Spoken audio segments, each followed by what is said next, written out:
Hi, Michael Nisley with 47 Products, here with a bit of a different video today. Here to actually make an educational video, and not that I'm an educator or not that I'm any sort of a historian, but I just wanted to address something I hear quite often, something that's cited now as though it's some sort of common knowledge, when in fact it's quite wrong. And that is that this that we have in front of us, the AR-15 platform, is some sort of military-grade killing machine, and that the round that it shoots, the 5.56 round, is this super powerful killing round that should not be in the hands of average citizens. I want to talk about this round first. This is, again, the 5.56, also known as the 223. This round, again, many people talk about it in terms of it being super powerful and shouldn't be in the hands of citizens because of the damage and the killing that happens, that we have been seeing. And I really want to revisit something that actually happened in 2007, and that was the Virginia Tech shooting, where the perpetrator there actually used two handguns, a 9mm handgun and a 22 long rifle handgun. That individual shot, it was 45 individuals, of which 32 died. And he shot them with these little pistol rounds, not powerful rounds in any way. Yet we had massive lethality. And the reason for that is that we as human beings are fragile beings. That any round, any sharp pointed thing that pierces us, pierces into our internal organs, our lungs, our blood vessels. Anything that does that can cause us to die relatively quickly if we don't get the medical treatment that we need quickly.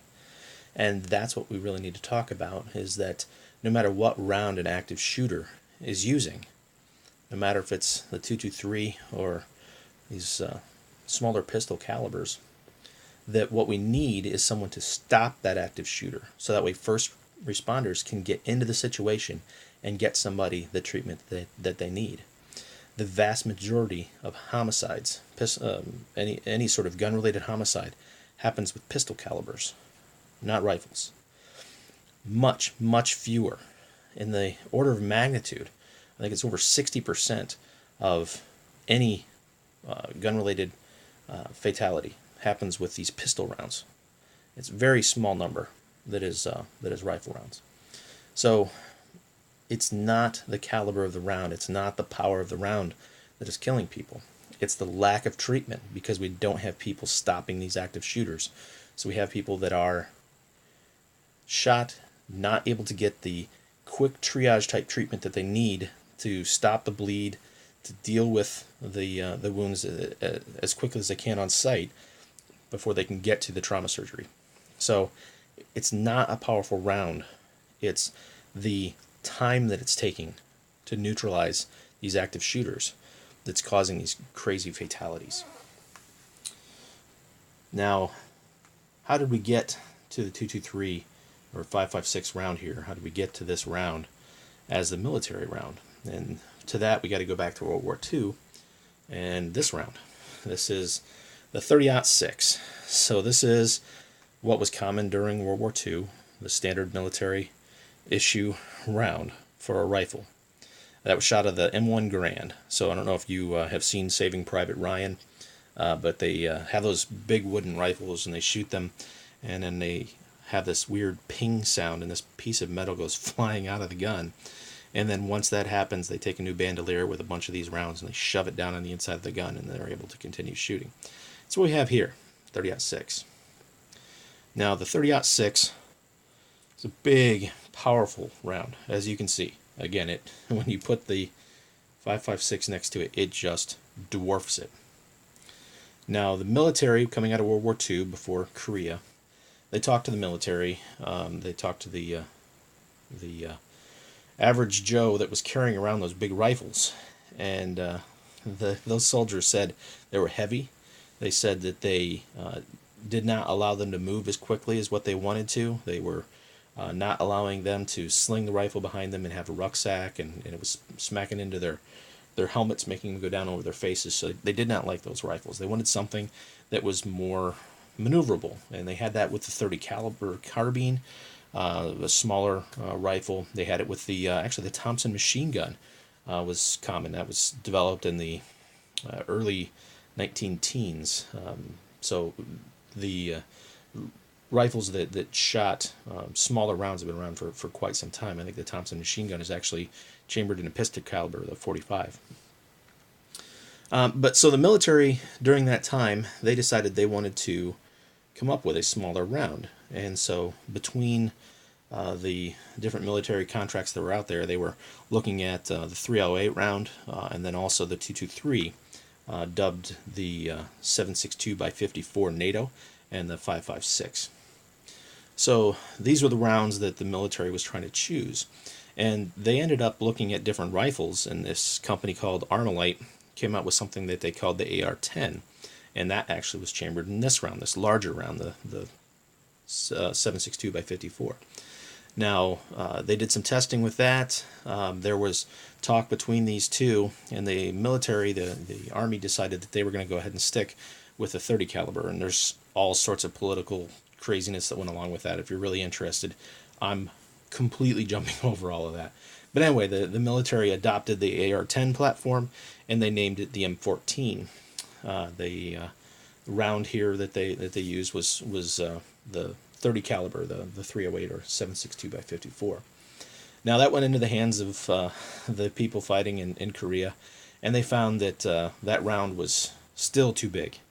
In such a light design rifle as what the Armalite design was, it was just difficult to control such a heavy round. And so, again, political maneuvering happened, and the decision was made to go with something even lighter, and that's where the AR-15 platform came in, a shrunk-down version of the AR-10, a compromise in power to save weight and to make something more controllable by using a much less powerful round, the 5.56. So what we have is the military choosing not a powerful round, but choosing a very light round, a controllable round, and choosing a gun that is incredibly light, incredibly controllable. And that's why this 60-year-old rifle platform that we have here in front of us continues to be in use today with the U.S. military. It's light, it's really cheap to manufacture, it's easy to service, and it's modular. So whenever they need any sort of different change made to it, they can do that without impacting the entire platform. Also, because it is so light and because these bullets are so light and not very powerful, then your average soldier can carry many more of these rounds than they could the larger, more powerful rounds. So that's why the U.S. military continues to use the AR-15 platform. It's a very customizable, very light, very cheap weapon that shoots a small round that they can carry a lot of bullets. That's why the military uses it. Not because it's some sort of super killing machine. It's a series of compromises. It is a paring back of power in preference of weight. That's what we have here in front of us. Now that's why the military likes it. Now why do sport shooters like this?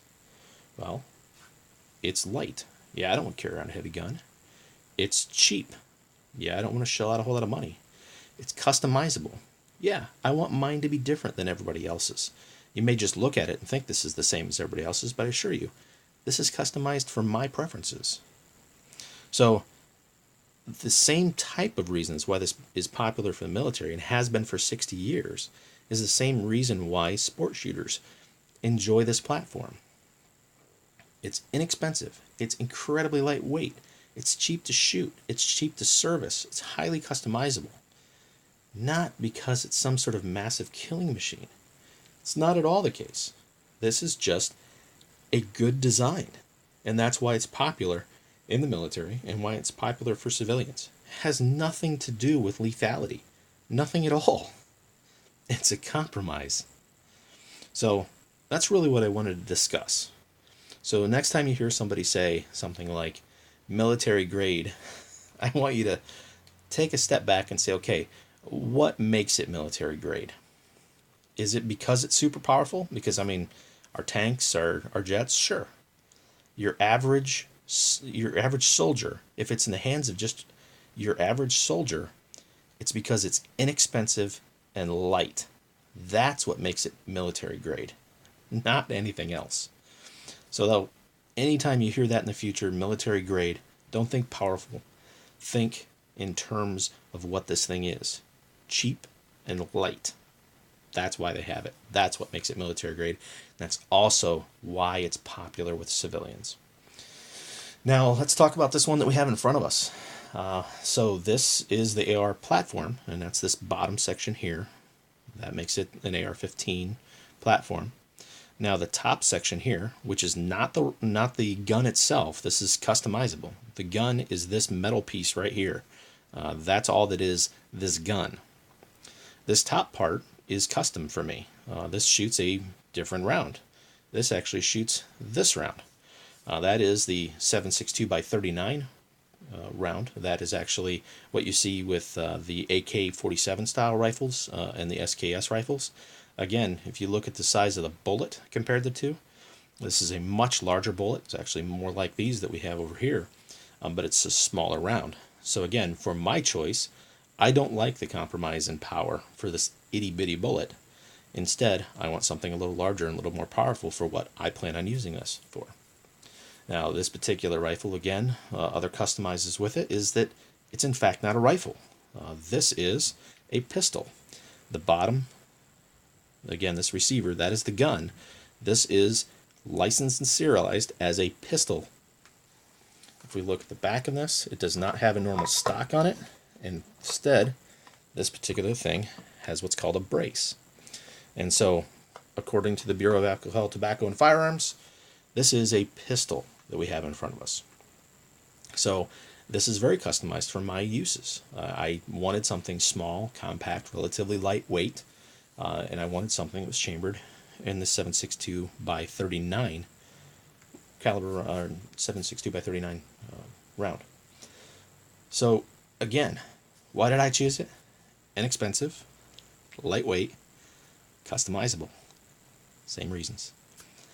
So I hope this gives you a little bit more of an understanding of this old platform, this 60-year-old platform, and why it's popular, why we continue to use it, why I don't see it changing. You know, the fact that this is such an old platform, it does what I need it to do.